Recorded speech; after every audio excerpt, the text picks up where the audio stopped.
All of us are products of our environment.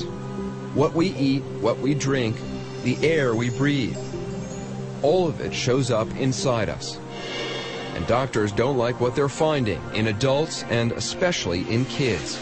He's 18 months old. He's been on the planet for 18 months, and he's loaded with a chemical I'd never even heard of. Discovering the chemicals inside you and me. I think we have about a gallon so far. Excellent. Yeah, I think we're... When we come back.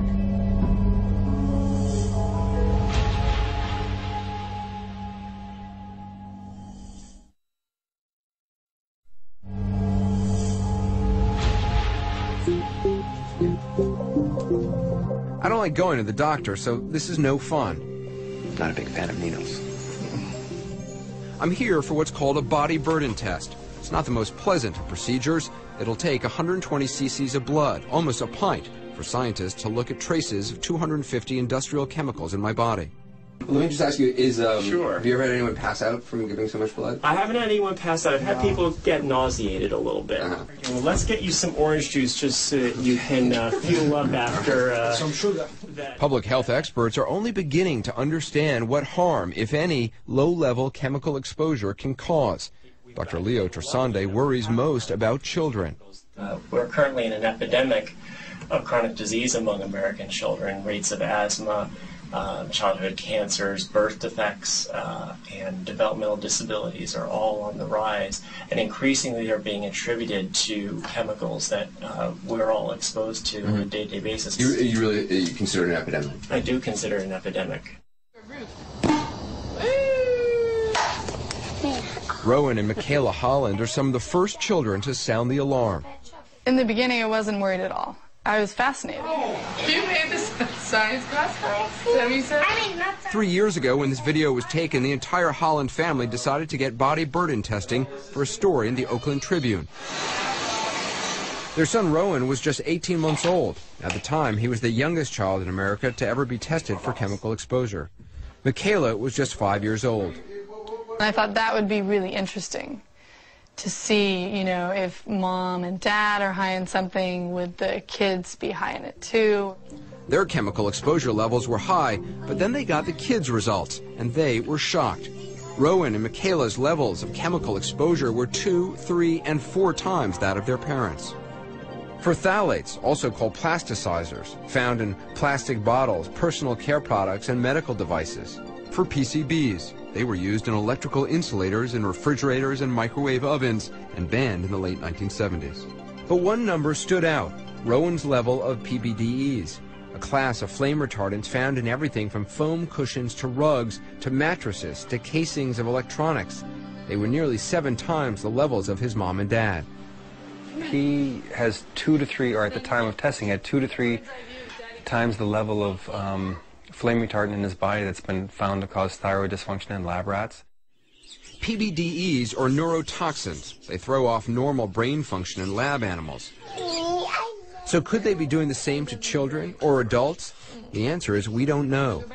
The federal government had never even received any studies looking at the effects of this chemical on human health because the federal government does not require chemical manufacturers to submit this type of data before bringing the chemical to market.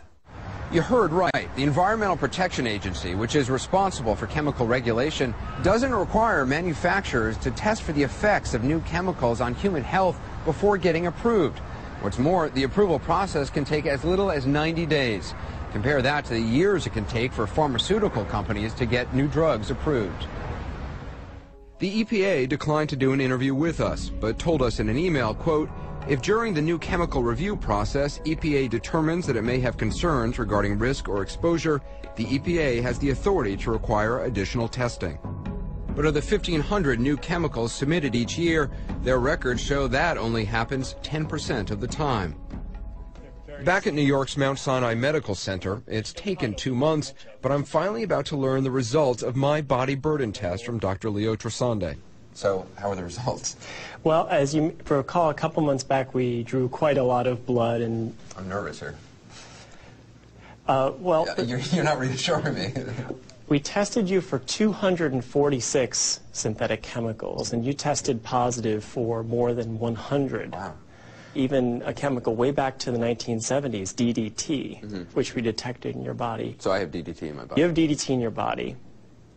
PCBs, another chemical that was banned in the 1970s. I got it. You've got it as well. Doctors think I probably got the DDT from a trip to Africa. Some countries there still use it to kill mosquitoes. As far as the PCBs, it has something to do with where I grew up, New York City. Growing up on the street, eating fish, those fish probably came from the Hudson River. Right. Back in the 1970s, there was a major dump of PCBs into the Hudson River. The PCBs were eaten up by fish. Which were then, of course, eaten by me. Next, my results for monobutyl phthalates, the stuff found in cosmetics, like the makeup I put on before going in front of the cameras. I tested above the 95th percentile. So what does that mean? The alarming one is the potential for infertility. We asked Jack Gerard, the president of the American Chemistry Council, if phthalates could cause infertility. There's no risk to the human health. Just because we find chemicals in the body doesn't mean that it causes disease. But some scientists disagree, and they point to this. These flies may look like comets, but they're actually sperm. The sperm on the right was exposed to higher levels of phthalates. It has a longer comet-like tail, which indicates more general DNA damage. I suspect that the reason that you've got a very high level of phthalate is you probably put a lot of makeup on a lot of the time. So this is a potential lawsuit against CNN right here. I mean, you can't say for certain what the effects are of these chemicals in somebody's system. What little we know is just the tip of the iceberg. And unfortunately, I think that is enough to begin to act and proactively intercede and prevent chemical exposure. Are the chemicals running through my bloodstream, through your bloodstream, dangerous? The bottom line seems to be no one really knows.